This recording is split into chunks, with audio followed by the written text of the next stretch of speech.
Hello everybody. In this lecture I am going to discuss some questions on monotonicity, and in question 1 we have to find out the number of solution of this trigonometric equation within the interval 0 to pi by 2. Okay. Now we can see what is the role of monotonicity in finding out the number of solution of this trigonometric equation. Suppose fx equals to sine of cos of sin x minus cos of sine of cos x, then f dash x is what? Sine of something का derivative cos of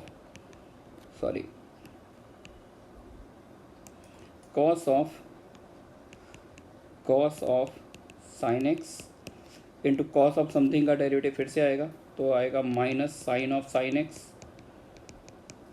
into sine x का derivative cos x minus cos of something का derivative आएगा minus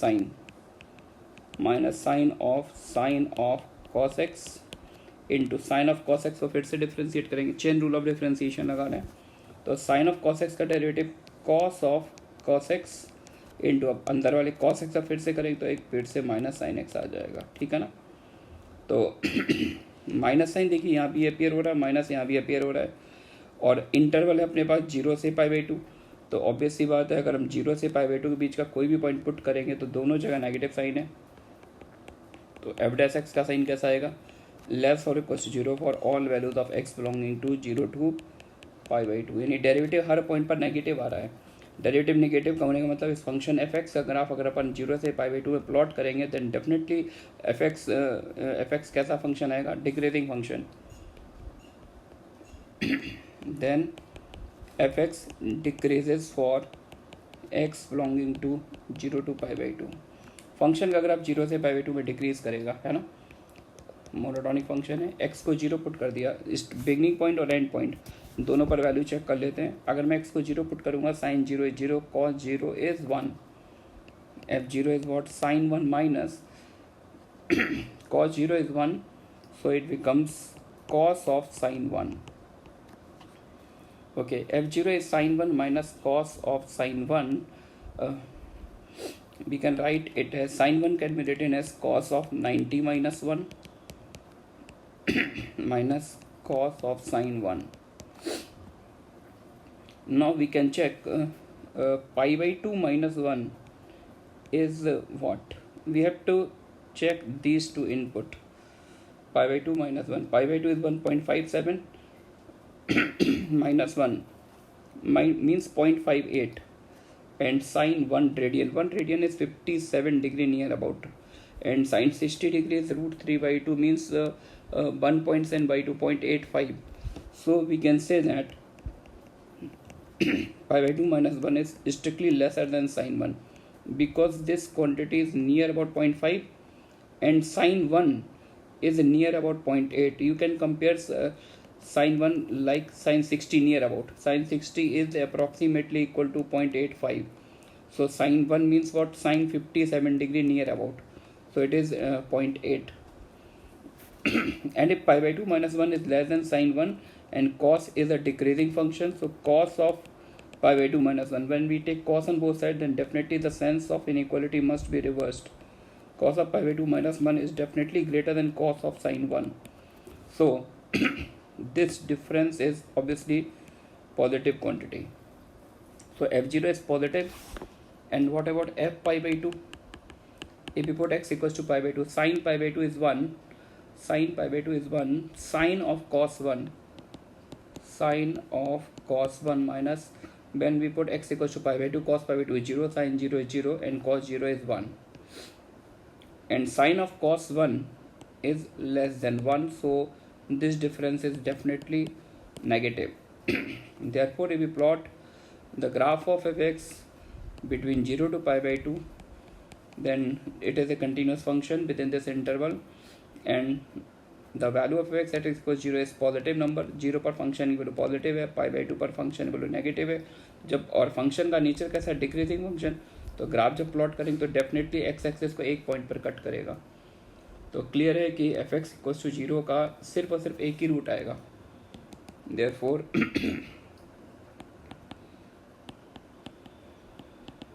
number of solutions is equals to 1। तो इस trigonometry की question का 0 से π/2 में सिर्फ एक सॉल्यूशन आ रहा है। तो इस तरह की और भी ट्रिग्नोमेट्री की क्वेश्चन हो सकती है, या कोई रैंडम इक्वेशन भी हो सकती है जिसको हम लोग मोनोटोनिसिटी की हेल्प से हम नंबर ऑफ रूट्स बता सकते हैं। ठीक है क्या? चलिए मूव करते हैं नेक्स्ट प्रॉब्लम पर। Number of integral values of a for with the function is monotonic for every x belongs to R. आपको बताना है ए की रेंज निकालनी जिसके लिए फंक्शन मोनोटोनिक हो। Monotonic means either increasing or decreasing.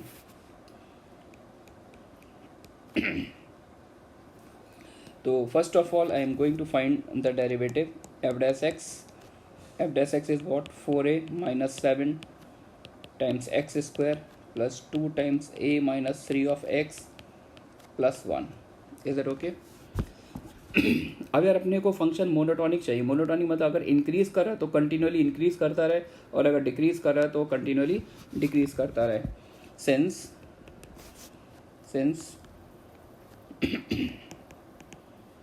function is monotonic for all values of x belongs to R, therefore f dash x should be greater than equal to 0 for all values of x belongs to R, और या तो derivative always greater than equal to 0 हो, या फिर f dash x less और equal to 0 for all values of x belongs to R। या तो always greater then कोई भी क्वाड्रेटिक फंक्शन, अगर क्वाड्रेटिक फंक्शन के दो डिस्टिंक्ट रूट आ जाएंगे, अगर दो डिस्टिंक्ट रूट आ गए तो ऑब्वियस सी बात है कुछ एक्स के फंक्शन इंक्रीज भी करेगा डिक्रीज भी करेगा, इंक्रीज डिक्रीज दोनों होंगे एट ए टाइम, तो फंक्शन कैसा हो जाएगा? Non monotonic. लेकिन हमको फंक्शन कैसा चाहिए? मोनोटोनिक चाहिए। तो उसके लिए नेसेसरी है तो डेरिवेटिव ऑलवेज पॉजिटिव हो या फिर ऑलवेज नेगेटिव हो। तो अब ये क्वेश्चन क्वाड्रेटिक का हो गया। कोई भी quadratic function always greater than equal to 0 हो तो इसकी कंडीशन क्या पढ़ते थे? Leading coefficient positive, D less और इक्वल टू 0, या तो ऐसा हो, या फिर कोई भी क्वाड्रेटिक एक्सप्रेशन ऑलवेज निगेटिव हो तो इसकी कंडीशन क्या पढ़ते थे? ए निगेटिव हो और डी लेस और इक्वल टू 0। तो ये दोनों आंसर है, ये भी आंसर है, ये भी आंसर है। दोनों आंसर्स का क्या लेना है? और का मतलब होता है यूनियन लेना है ना। तो देखिए डी लेस और equal to 0 is the common condition in both cases. ये तो कॉमन कंडीशन है ही। अच्छा, इसमें बोला गया 4a - 7 पॉजिटिव होना चाहिए, इसमें बोला गया 4a - 7 निगेटिव होना चाहिए।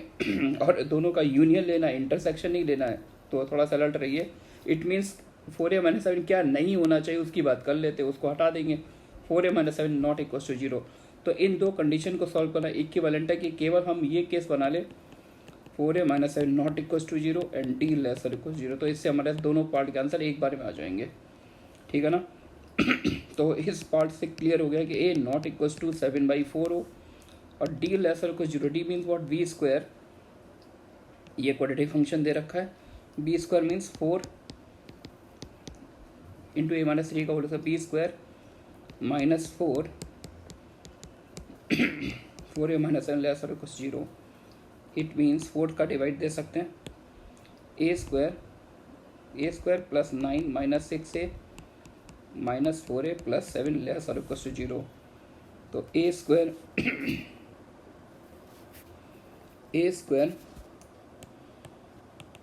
माइनस 10a, ए square minus 10a plus 9 7 16 less और इक्वल 0। फैक्टर दिख रहे हैं a - 2 a - 8 लेस और इक्वल 0। इट मीन्स a पर इंटरवल अपने पास क्या आ गया? 2 से 8 है ना। लेकिन एक पॉइंट को हटाना पड़ेगा। a नॉट इक्वल टू 7/8 क्या 7/4 क्या 7/4 इस इंटरवल में आ रहा है? आई थिंक 7/4 इस इंटरवल में आ ही नहीं रहा है।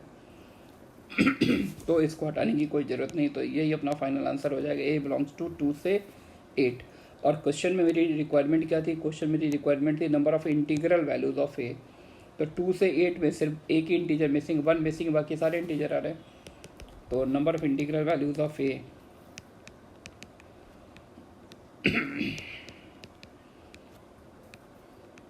इज 7 वैल्यूज आ रही है। ठीक है बच्चों। मूव करते हैं नेक्स्ट प्रॉब्लम पर। Minimum positive integral value of k for which f x equal to k cos 2x minus 4 cos q x has exactly one critical point in 0 से पाई। आपको बताना है कि मिनिमम वैल्यू जिसके लिए इस फंक्शन का एग्जैक्टली एक ही क्रिटिकल पॉइंट मिले 0 से पाई में। ओके तो what is the definition of critical point? Critical point are actually those points which are included in the domain of the function, and at this point either derivative equals to 0 or derivative does not exist। यानी critical point वो point होते हैं जहाँ पर function defined होता है। बहुत ही important line है, वहाँ पर फंक्शन डिफाइंड होना इंपॉर्टेंट है। Critical point means those point जहाँ पर फंक्शन डिफाइंड हो और वहाँ पर डेरिवेटिव या तो जीरो हो या फिर डेरिवेटिव डज नॉट एग्जिस्ट हो। ठीक है, फंक्शन का स्ट्रक्चर देखिए, फंक्शन में कॉस वाला टर्म अपेयर हो रहा है और कॉस वाला कोसाइन फंक्शन तो हर जगह डिफरेंशिएबल होता है। तो ऐसा कोई एक्स नहीं होगा जहाँ पर कॉस वाला टर्म डिफरेंशिएबल ना हो। अब इस फंक्शन में अगर बोला जाए this function has one critical point, तो इसके मीनिंग मैं ये समझूंगा कि 0 से पाई में सिर्फ एक ही ऐसा पॉइंट है जहाँ पर डेरिवेटिव की वैल्यू 0 हो रही है। ठीक है ना, चलिए स्टार्ट करते हैं। सिंपल सा क्वेश्चन है, पहले एफ डैश एक्स की बात करेंगे। cos 2x का derivative -2 sin 2x -12 cos square x into cos x, फिर से करेंगे तो minus sine x, something like that. -2k sin 2x इसको अगर sin 2x के टर्म में लिखेंगे तो 6 sin x cos x, 2 sin x cos x अलग कर लिया तो sin 2x बन जाएगा 6 cos x into sin 2x, ऐसा कुछ बन जाएगा। ओके 3 cos x माइनस के इंटू 2 sin 2x, ये मैंने कॉमन ले लिया राइट साइड से। 2 sin 2x, I think calculation is perfect. 2 sin 2x 3 cos x minus के। ओके अच्छा, अपन अब चाहते क्या है, मैं ये चाहता हूँ कि के की ऐसी मिनिमम वैल्यू बताइए जिसके लिए फंक्शन का सिर्फ एक क्रिटिकल पॉइंट है 0 से पाई में। तो देखिए x अगर 0 से पाई हुआ तो ये एंगल 0 से 2 पाई तक मूव कर जाएगा, और 0 से 2 पाई में साइन की वैल्यू 0 कहाँ पर होती है, पाई पर होती है ना। तो इसका एक क्रिटिकल पॉइंट तो मिल ही रहा है। क्रिटिकल पॉइंट ये फंक्शन 0 कहाँ पर हो जाएगा, at x equals to pi by 2। अगर मैं x को पाई बाई 2 डालूंगा तो साइन 2x बन जाएगा sine pi, and sine pi 0। अरे ये बात बच्चों समझ में। तो एक क्रिटिकल पॉइंट तो केवल साइन 2x वाले फैक्टर से मिल गया, और हमें दूसरा कोई भी क्रिटिकल पॉइंट नहीं चाहिए। इट मीन दैट ये वाला पूरा एक्सप्रेशन 3 cos x माइनस के, इस एक्सप्रेशन की वैल्यू 0 से पाई में 0 नहीं होनी चाहिए, क्योंकि पाई बाई 2 पुट करेंगे तो x को पाई बाई 2 कॉस पाई 2 0 होता है, माइनस के आ जाएगा। अरे ये बात समझ में। तो 0 से पाई में इस एक्सप्रेशन की वैल्यू 0 कभी ना हो। इट मीन दैट k की वैल्यू 3 cos x के इक्वल नहीं होनी चाहिए 0 से पाई में।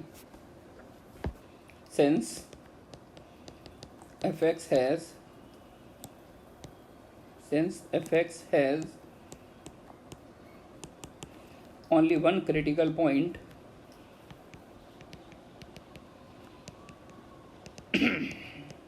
in 0 से पाई, 0 से पाई में फंक्शन में सिर्फ और सिर्फ एक ही क्रिटिकल पॉइंट है। It means that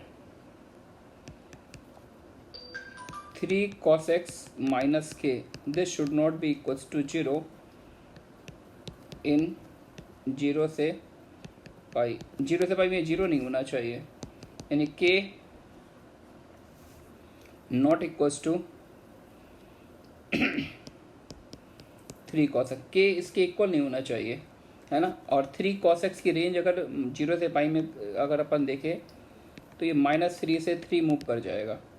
but k is what, k positive integer है, तो इट मीन्स k 3 से बड़ा होना चाहिए। -3 से 3, इसका मतलब k की लीस्ट वैल्यू क्या हो जाएगी 3 से बड़ा। अगर मैं k को 3 भी ले लेता हूँ यहाँ पर, तो ये देखिए ये डिफरेंस जो होगा 3 cos x माइनस 3, ये ओपन इंटरवल 0 से पाई में 0 नहीं होगा, क्योंकि 0 पर ओपन इंटरवल है। ध्यान से देखिए 0 पर क्लोज इंटरवल नहीं है, तो k is greater than equal to 3। तो मिनिमम वैल्यू की बात की जा रही है, therefore k minimum is 3।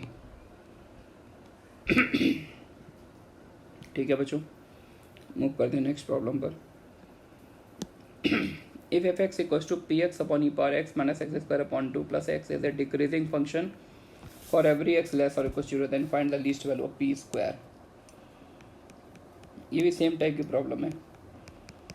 F x वैसे लिख लिया p x into e raise पर minus x minus x square by 2 plus x f dash x p x e to the power minus x, product rule लगा देते हैं यहाँ पर differentiation का, है ना, प्लस पी ई रेस पर माइनस एक्स, एक्स स्क्वायर का 2x आएगा, 2 से 2 cancel, minus x plus 1 something like that. तो इन दोनों से क्या कॉमन ले सकते, p e power minus x मैंने ले लिया common, p e power minus x 1 minus x into p e power minus x minus of 1 minus plus 1 of plus ले लिया common plus 1 minus x. Okay, finally f dash x equals to what 1 minus x overall common p minus x plus 1, ठीक है ना। अच्छा, अपने को क्या चाहिए, f x is a decreasing function for every x less और equal 0, it means that this derivative less और equal 0 for all values of x less और इक्वल टू 0। अच्छा एक्स यहाँ पे कैसा नंबर है, 0 या 0 से छोटा, नेगेटिव क्वांटिटी है। हमको चाहिए इन दोनों के प्रोडक्ट का साइन लेस और इक्वल 0, प्रोडक्ट का साइन नेगेटिव चाहिए, जबकि ये साइन इन एक्स के लिए कैसा होगा, ये तो ग्रेटर देन इक्वल टू 0 हो जाएगी, तो पॉजिटिव ही रहेगा, तो इसको तो मैं हटा सकता हूँ। अगर ये पॉजिटिव है तो नेगेटिव साइन कर देने वाला फैक्टर ये रहेगा, ये नेगेटिव साइन देगा, दैट इज पी रेस पर माइनस एक्स लेस और equal to minus 1 implies p less or equals to minus e raised पर x for all values of x less or equals to 0, ठीक है ना। और negative x में e power x कौन सी range provide करता है, ये देता है 0 से 1 देता है, 0 से 1, और माइनस से मल्टीप्लाई कर देंगे तो ये दे देगा -1 से 0। तो p इज लेस और equal to this for all values of x less or 0, मतलब माइनस इन्फिनिटी से 0 के बीच में जो कोई भी एक्स पुट करूँ मैं, लेकिन p की वैल्यू उससे हमेशा छोटी चाहिए, तो इट मीन्स p की वैल्यू जो है वो इसका जो सबसे छोटी वैल्यू है उससे भी छोटी होनी चाहिए, बिकॉज p इज लेस और equal to this for all values of this. इन x की हर वैल्यू के लिए p इससे छोटा होना चाहिए, हर वैल्यू के लिए छोटा, इसका मतलब उस एक्सप्रेशन की जो सबसे छोटी वैल्यू है उससे भी लेस और इक्वल टू। आई थिंक आप मेरी बात समझ चुके, पी लेस और इक्वल टू -1, पी अगर ऐसा है then definitely p square find the least value of p square. तो पी अगर -1 से छोटा है तो पी स्क्वायर कैसा हो जाएगा, 1 या 1 से बड़ा हो जाएगा, तो least value of p square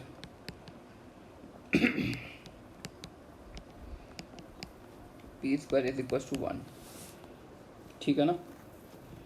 simple थी प्रॉब्लम थी, मूव करते हैं नेक्स्ट क्वेश्चन पर। If f(x) equals to minus 2x cube plus 9x square plus px plus 20 is an increasing function of x in the largest interval -1 to 4, then p is equal to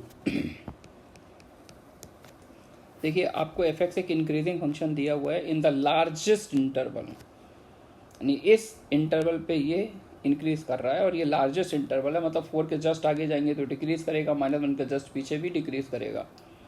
चलिए, तो increase decrease की बात करें तो derivative तो निकाल ही लेते हैं, -6x square plus 18x plus p, है ना, और फंक्शन इंक्रीजिंग है -1 से 4 में, तो डेरिवेटिव का साइन पॉजिटिव होना चाहिए for all values of x belonging to -1 से 4, है ना। माइनस से मैंने मल्टीप्लाई कर दिया, 6x square -18x minus p less than 0 for all values of x belonging to -1 से 4। यानी ये जो क्वाड्रेटिक एक्सप्रेशन मैंने डिज़ाइन किया, ये क्वाड्रेटिक एक्सप्रेशन जो है -1 से 4 के बीच के हर पॉइंट पर नेगेटिव वैल्यू ले, है ना।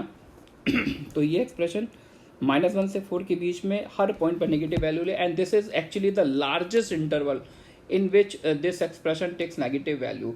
तो अगर बच्चों ये लार्जेस्ट इंटरवल यानी 4 के जस्ट आगे अगर हम इस एक्सप्रेशन जिसको हमने रेक्टेंगल में कवर किया क्वाड्रेटिक को, तो 4 के जस्ट आगे ये वैल्यू कैसी लेगा, पॉजिटिव, -1 के पीछे कैसे लेगा, पॉजिटिव, लेकिन -1 से 4 के बीच में वैल्यू कैसी लेगा, नेगेटिव। तो इट मीन दैट कि अगर हम इसके ग्राफ की बात करें जो कि अपवर्ड पैराबोला होगा, और -1 से 4 के बीच के हर पॉइंट पर ये नेगेटिव वैल्यू ले रहा है, तो -1 और 4 इसके क्या बन जाएंगे, रूट बन जाएंगे, है ना। -1/4 रूट है तो 4 के आगे देखो तो पॉजिटिव आएगा, -1 से 4 के बीच में देखिए हर पॉइंट में नेगेटिव वैल्यू ले रहा है और लार्जेस्ट इंटरवल भी है, ठीक है ना। तो यहाँ से इन्होंने लार्जेस्ट इंटरवल दे के इन्होंने एक इनडायरेक्ट क्लू दे दिया। इन्होंने क्लू ये दिया कि जो डेरिवेटिव का जो क्वाड्रेटिक बन रही है उसके रूट होने चाहिए -1/4 और -1/4 इसके रूट है, तो प्रोडक्ट ऑफ रूट क्या आएगा प्रोडक्ट ऑफ रूट फॉर्मूले से तो आएगा -p/6, -c बाई ये होता है और जो अपने को इन्फॉर्मेशन गिवन -1/4, वहाँ से प्रोडक्ट ऑफ रूट आ रहा -4, then what is the value of p, 4 × 6 that is 24, ठीक है बच्चों। तो यहाँ से जो इन्फॉर्मेशन मिल रही है -1/4 रूट होंगे वो कहाँ से मिल रही है, ये जो लाइन लिखी थी उन्होंने, this is the largest interval ठीक है क्या बच्चों। मूव करते हैं नेक्स्ट प्रॉब्लम पर। The number of real roots of the equation x⁻1001 + e⁻2020x = 0। तो देखिए जैसा मैंने आज पहले लेक्चर फर्स्ट प्रॉब्लम को डिस्कस किया था, तो ट्रिग्नोमेट्रिक इक्वेशन थी, है ना। तो ट्रिग्नोमेट्रिक इक्वेशन को मैंने किससे सॉल्व किया था, application of derivative increase decrease से सॉल्व किया था। तो इस इक्वेशन को भी हम इंक्रीज डिक्रीज से ही सॉल्व करेंगे। पहले फंक्शन का नेचर पता करेंगे। लेट f(x) लेट कर लिया मैंने x⁻1001 + e⁻2020x, ठीक है ना। अब मैं इसका नेचर देखना चाहता हूँ। इसका ग्राफ अगर मैं प्लॉट करूँगा तो इंक्रीजिंग फंक्शन है, डिक्रीजिंग फंक्शन है। तो 1001 × x⁻1000 + 2020 e⁻2020x, ठीक है ना। अच्छा, एक्सपोनेंशियल फंक्शन है ये, तो हर x पे पॉजिटिव वैल्यू लेगा और यहाँ पर x की इवन पावर आ रही है, तो आप x निगेटिव भी पुट करेंगे तब भी ये पॉजिटिव दे देगा और साइन भी हर जगह पॉजिटिव दिख रहा है, कोफिशिएंट भी सारे पॉजिटिव हैं। तो इट मीन्स दैट डेरिवेटिव जो होगा पॉजिटिव होगा फॉर ऑल x। तो एक बहुत ही मीनिंगफुल इन्फॉर्मेशन मिली यहाँ से, f(x) > 0 for all values of x belongs to R। यानी ये जो फंक्शन डिज़ाइन किया गया, this function is definitely strictly increasing function throughout the number line. अब यार ये इंक्रीजिंग फंक्शन है तो ऑब्वियस सी बात है इसका ग्राफ जो होगा x एक्सेस को ज़्यादा से ज़्यादा एक ही पॉइंट पर कट करेगा, या तो एक भी रूट नहीं आएगा या फिर एक रूट आएगा। तो ये हम कैसे चेक करेंगे इसका रूट आएगा या नहीं आएगा। कुछ बच्चे कहें सर इसका मिनिमम निकाल लो, मैक्सिमम निकाल लो, है ना। तो डोमेन की बात करें तो डोमेन तो इसकी -∞ से +∞ है। तो हम ये देखेंगे कि अगर ये इंक्रीज़ कर रहा तो -∞ पर सबसे छोटी वैल्यू ले रहा होगा और +∞ पर सबसे बड़ी। तो -∞ और +∞ पर इसकी लिमिटिंग वैल्यू मुझे चेक करनी पड़ेगी, ग्राफ कहाँ से स्टार्ट ले रहा है और कहाँ पर एंड हो रहा है ना। तो limit x tending to -∞ f(x), limit x tending to -∞ x⁻1001 + e⁻2020x। तो बच्चों जब मैं x को -∞ इस स्पॉट में पुट करूंगा तो -∞ की ऑड पावर ये तो -∞ दे देगा और -∞ यहाँ पर पुट करेंगे तो अपने को पता होता है e⁻∞ की वैल्यू क्या होती है, 0। तो ये 0 को टेंड कर जाएगा। तो -∞ पर फंक्शन की लिमिटिंग वैल्यू -∞ आ रही है, यानी ग्राफ का नीचे से स्टार्ट होगा और इन्फिनिटी पर कहाँ टर्मिनेट करेगा ये भी देख लेते हैं। Limit x tending to infinity x⁻1001 + e⁻2020x। तो जब मैं x को इन्फिनिटी पुट करूँगा तो इन्फिनिटी की पॉजिटिव पावर इन्फिनिटी को टेंड कर जाएगा और e की पावर इन्फिनिटी भी क्या होता है, इन्फिनिटी होता है, ये भी इन्फिनिटी को टेंड करेगा। इन्फिनिटी प्लस इन्फिनिटी भी क्या होगा, इन्फिनिटी। तो फंक्शन का जो ग्राफ आएगा वो -∞ पे नीचे से स्टार्ट लेगा और +∞ पे इन्फिनिटी जाना है। और नेचर कैसा है, डेरिवेटिव ऑलवेज पॉजिटिव यानी स्ट्रिक्टली इंक्रीजिंग फंक्शन। ये कुछ इस तरह से जाएगा यानी एक पॉइंट पर कट करेगा, है ना। देयरफॉर नंबर ऑफ रूट्स कितने आएंगे, 1। ठीक है बच्चों, तो आज का लेक्चर यहीं तक रखते हैं। नेक्स्ट क्लास में और अच्छी प्रॉब्लम से डिस्कशन करेंगे। Thanks for watching.